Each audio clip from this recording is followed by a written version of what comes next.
Hey guys, it's Dan the Z-Man here, bringing you another music review. Today I have Mogwai's newest record, Hardcore Will Never Die, But You Will, which may be one of the coolest titles of an album I've ever heard. I have it right here. It's also got some great artwork. It's just kind of these cityscapes throughout the booklet and on the cover. It's really kind of cool looking, has a great theme, kind of fits the music. Um, it's mostly instrumental music. There's only two songs that have vocals, and even the vocals aren't very decipherable by any means. Um, it's kind of very moody music, a lot of epic buildup in the songs. It mixes mostly kind of like little electronic elements and keyboards with kind of really feedback, distorted guitar. It's very crunchy at times.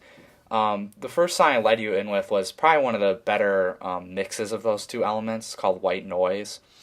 It kind of has that, little um, spots of keys that just kind of float as the guitar gets kind of more violent throughout the song.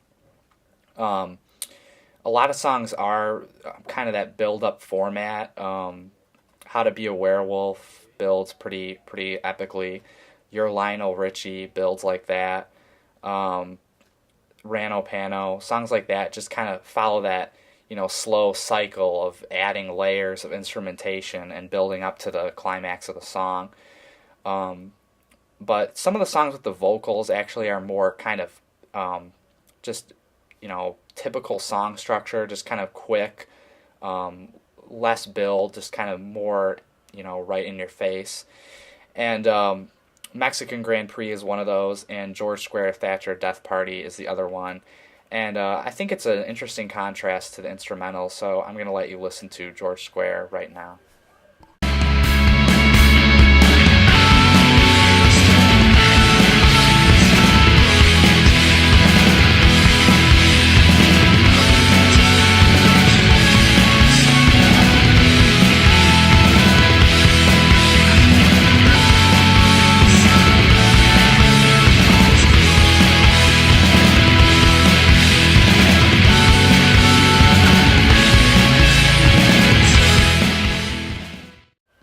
Welcome back, guys. I hope you enjoyed that one.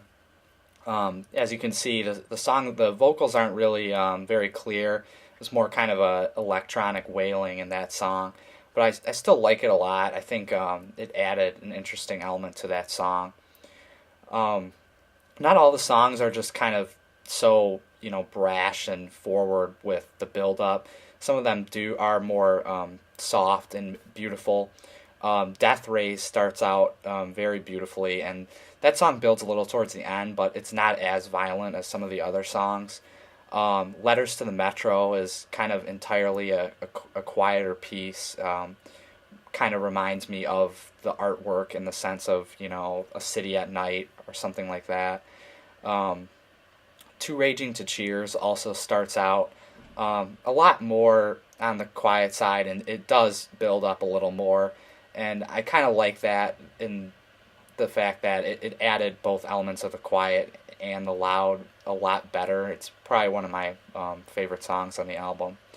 But overall, I think, especially for an instrumental album, it really impressed me. For almost, and it's an interesting experience. Usually, I listen to an instrumental album a few times and put it down, but this one's kept bringing me back, and I think it's one of the, or at least the best thing I've heard this year.